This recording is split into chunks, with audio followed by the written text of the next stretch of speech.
Hello everyone. अभी हाल ही में KVS ने अपने रिक्रूटमेंट रूल्स को रिवाइज़ किया है। ये लेटर कल ही आया था 20 मार्च 2025। तो ये वीडियो आपके लिए काफ़ी बेनिफिशियल होगी, तो आप इसको एंड तक देखना, क्योंकि सभी लोग एग्ज़ाम की प्रिपरेशन कर रहे हैं। तो यहाँ पे बहुत मैटर करता है कि आपको रिक्रूटमेंट रूल्स के बारे में पता हो। तो यहाँ पे देख सकते हैं लेटर आया है जिसमें कि रूल्स को रिवाइज़ किया गया है for teaching and non teaching post in KVS. अब यहाँ पे हम सीधा जाते हैं, जो हमारी एलिजिबिलिटी होती है वो कहाँ कहाँ पे चेंजेस उसमें हुए हैं, ये हमारे लिए मेन है। तो पहले जो एलिजिबिलिटी रूल्स थे मैंने वो देखे, तो कुछ जगह सेम है लेकिन काफ़ी जगह चेंजेस हुए हैं। कुछ रूल्स को और फर्दर मॉडिफाई करके अच्छे से एक्सप्लेन किया है, तो इसलिए आप ये वीडियो देखना। यहाँ पे क्या है, यहाँ पे बताया गया है कि असिस्टेंट कमिश्नर का इस पेज पे मिलेगा, प्रिंसिपल, वाइस प्रिंसिपल, ये सब। हम सीधा जाते हैं जहाँ पे हमें जो हमारे लिए इम्पोर्टेंट है, जैसे कि post of computer science, PGT Hindi English, PGT math physics और टीजीटीज़। इन पोस्ट की मैक्सिमम आप लोग प्रिपरेशन कर रहे हैं, तो बाकी ये मैं शेयर कर दूँगी, तो आप वहाँ से देख सकते हैं।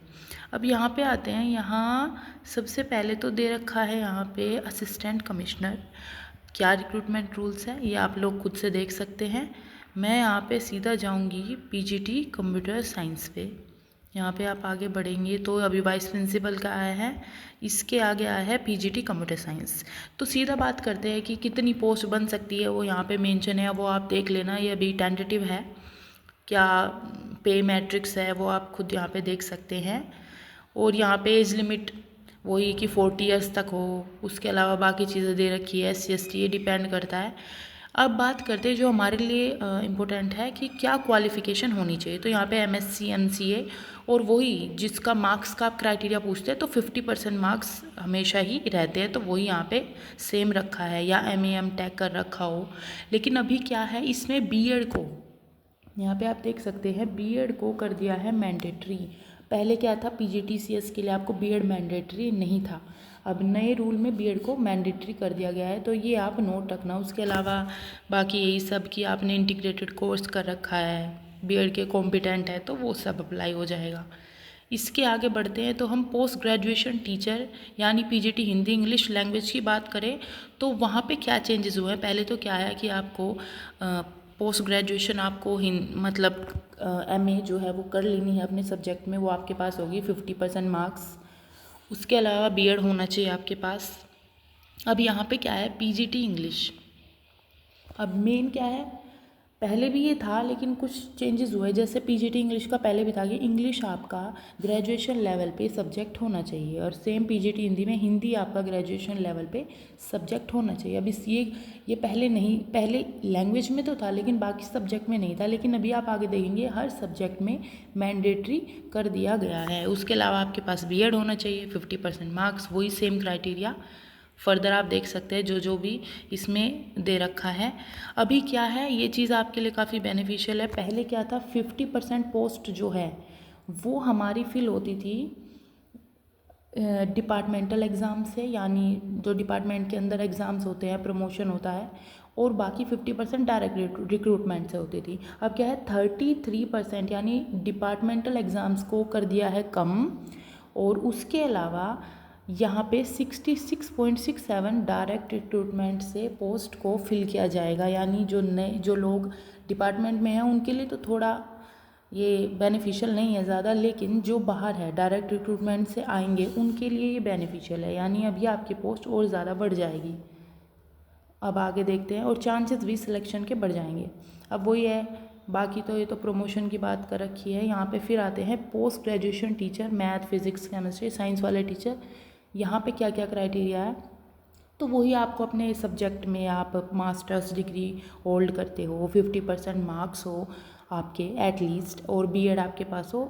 और जैसे पीजीटी फिजिक्स है, पहले ये बात नहीं करी गई थी लेकिन अभी है कि आपका जो ये सब्जेक्ट है ये आपने ग्रेजुएशन लेवल पे ज़रूर पढ़ा हो। Physics same with chemistry, same with maths, same economics, biology की में भी बायोलॉजिकल साइंस, लाइफ साइंस ये आपने पढ़ रखे हो। पीजीटी हिस्ट्री में भी हिस्ट्री, ज्योग्राफी में भी आपने ज्योग्राफी ग्रेजुएशन लेवल पे पढ़ी हो। कॉमर्स में आपने देखो MCOM किया हो या बिजनेस इकोनॉमिक्स, ये लोग, हाँ हाँ। कॉमर्स के क्या है, पीजीटी कॉमर्स में क्या है, मास्टर डिग्री इन कॉमर्स होनी चाहिए। बाकी कोई भी डिग्री एमकॉम हो या जो अप्लाइड या बिजनेस इकोनॉमिक्स वो सब हो, यहाँ पे आप देख सकते हैं वो लोग एलिजिबल नहीं होंगे। ये आपको ध्यान देना है। यहाँ पे जो मेंशन है वो अपनी डिग्री के अकॉर्डिंग आप मैच कर लेना कि आपका अप्लाइड बिजनेस इकोनॉमिक्स है, एमकॉम है, किस चीज़ में है, वो मैटर करता है अभी। तो पीजीटी कॉमर्स में कौन एलिजिबल है कौन नहीं, ये आप यहाँ से देख लेना। फिर पीजीटी बायोटेक्नोलॉजी में भी आपको यही है कि मास्टर डिग्री हो बायोटेक्नोलॉजी में, और बाकी जो भी चीज़ें मेंशन कर रखी है। सेम आपका बीएड भी मैंडेटरी है, बीएड आपका होना चाहिए। बाकी तो ये डिज़ायरेबल क्वालिफिकेशन दे रखी है।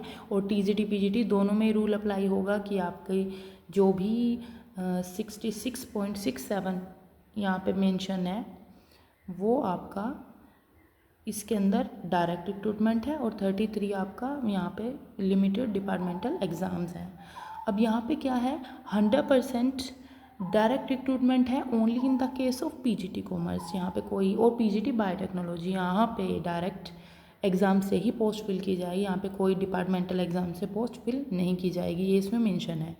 अब बाकी और भी चीज़ें दे रखी है। तो डिपार्टमेंटल एग्ज़ाम्स की बात करी गई है कि 3 इयर्स एक्सपीरियंस होना चाहिए, आप लोगों के ज़्यादा काम का नहीं है इसमें। और आगे बढ़ते हैं तो ट्रेन ग्रेजुएट टीचर, जो आप लोग लैंग्वेज की प्रिपरेशन कर रहे हैं, ग्रेजुएट टीचर जो है हिंदी संस्कृत इंग्लिश, तो यहाँ पे कुछ मेंशन पोस्ट भी है जिनसे आप आइडिया लगा सकते हैं कि ये रिवाइज पोस्ट इनके अराउंड ही आएगी जहाँ तक है। तो हिंदी संस्कृत इंग्लिश, इसके लिए आपका क्या होना चाहिए, वही अगर आपका 4 ईयर इंटीग्रेटेड डिग्री कोर्स है 50% मार्क्स के साथ तो वो आपका वैलिड है। उसके अलावा आपकी बैचलर डिग्री हो, ऑनर्स आप डिग्री हो, दोनों के बीच में जो आपने कर रखी हो विद एटलीस्ट 50% मार्क्स, और कंसर्न सब्जेक्ट और जो कॉम्बिनेशन अगर कोई दे रखा है, जैसे मैथ्स के उसमें कॉम्बिनेशन मिलेगा आपको, तो वो कॉम्बिनेशन में भी आपके 50% मार्क्स होने चाहिए। तो ये सब यहाँ पे मेंशन है। आगे आप हम बढ़ते हैं तो इसके अलावा और इसमें क्या दे रखा है, यहाँ पे आप देख सकते हैं टीजीटी संस्कृत का भी 100% डायरेक्ट रिक्रूटमेंट होगी, कोई डिपार्टमेंटल एग्ज़ाम से पोस्ट फिल नहीं की जाएगी। तो ये भी जो संस्कृत की प्रिपरेशन कर रहे हैं उनके लिए काफ़ी बेनिफिशियल है। अब मेन जहाँ पे हमें कन्फ्यूज़न होता है, TGT math science social science. तो टीजीटी मैथ्स में पहले थोड़ा मैंने जो देखा था ज़्यादा क्लियर नहीं था, लेकिन अभी इन्होंने क्लियर कर दिया है।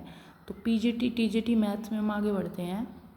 देखो टीजीटी मैथ्स के लिए जो मैथमेटिक्स है वो इलेक्टिव यानी एक सब्जेक्ट हो या मेन सब्जेक्ट हो, एटलीस्ट 3 ईयर या 6 सेमेस्टर ऑफ कोर्स, यानी पूरे ग्रेजुएशन में आपने मैथ्स आपके पास इलेक्टिव हो या मेन हो, आपने पढ़ ज़रूर रखा हो। उसके अलावा ये मुझसे कई बार पूछा जाता है, देखिए उसके अलावा फिज़िक्स मेंशन है कि फ़िज़िक्स आप पे 1 साल कम से कम होना चाहिए। अब कोई पूछते हैं मेरे पास 2 साल है, मेरे पास 1.5 ईयर तक का है, तो वो है, लेकिन एटलीस्ट 1 ईयर का आपके पास होना चाहिए। 2 सेमेस्टर में आपने ये कोर्स या फिज़िक्स आपने मैथ्स के साथ ज़रूर पढ़ा हो।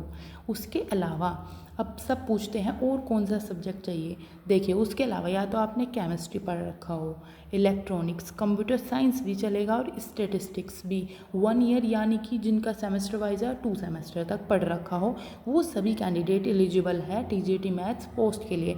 आई होप आपको इसमें कन्फ्यूज़न नहीं होगा।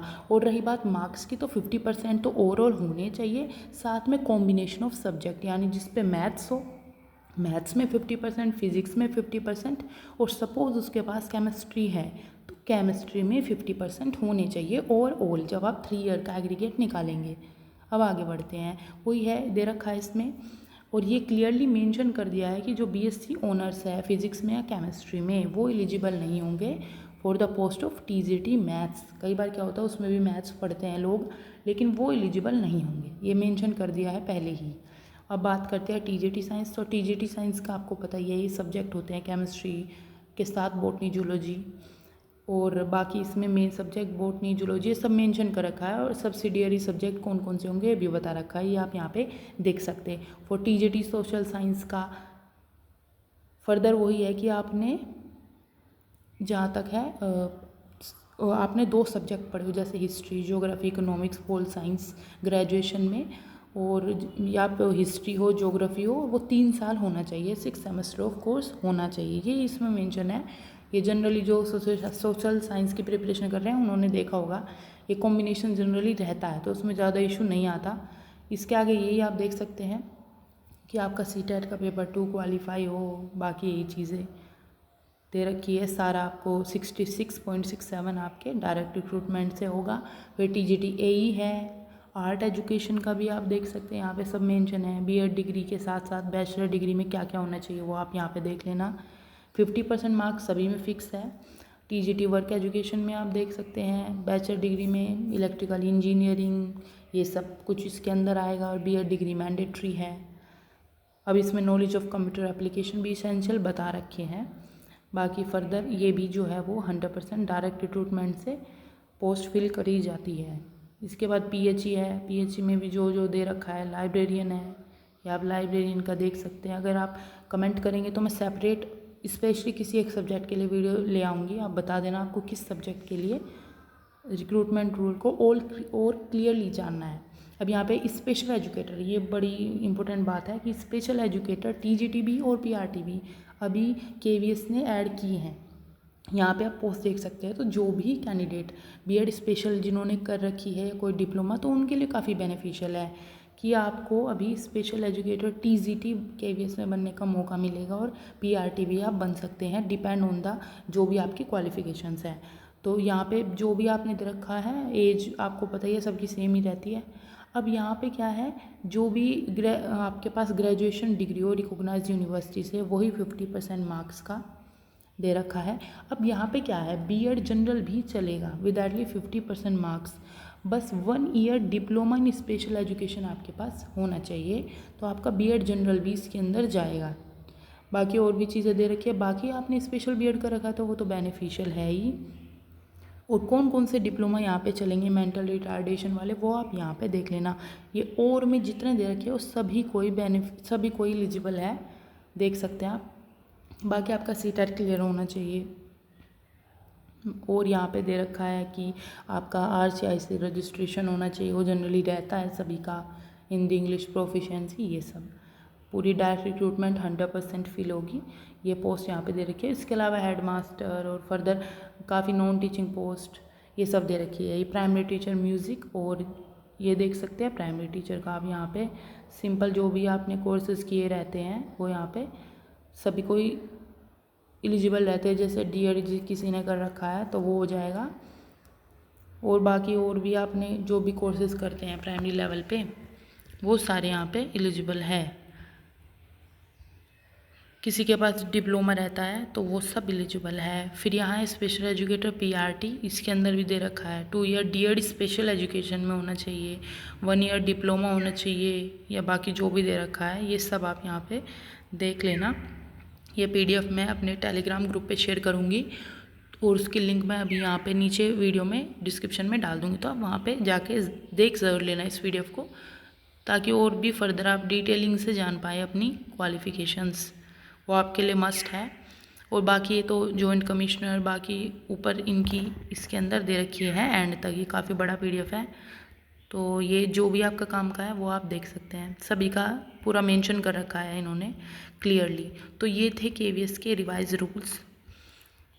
और नॉन टीचिंग पोस्ट में बहुत सारे रूल्स है, जैसे ASO के क्या क्या बनेंगे ये सब, वो आप देख सकते हैं जो भी इसमें मिलेगा आपको। ये यहाँ पे फर्दर जो पोस्ट है उनके बारे में। तो अगर आपको वीडियो अच्छी लगी हो तो इसको लाइक करें, शेयर करें और सब्सक्राइब करें चैनल को। और इसके अलावा अगर आपका कोई डाउट है तो मैं कमेंट सेक्शन का आंसर करती हूँ, तो कमेंट सेक्शन में आप पूछिए जो भी आपके डाउट्स है रिगार्डिंग एलिजिबिलिटी, फर्दर कोई भी। और कोई एक सब्जेक्ट कॉम्बिनेशन को लेके आपको चाहिए कि मैं वीडियो बनाऊँ, तो प्लीज़ उसको मेंशन करें, मैं आगे वीडियो इस पर ज़रूर बनाऊँगी। Thanks for watching.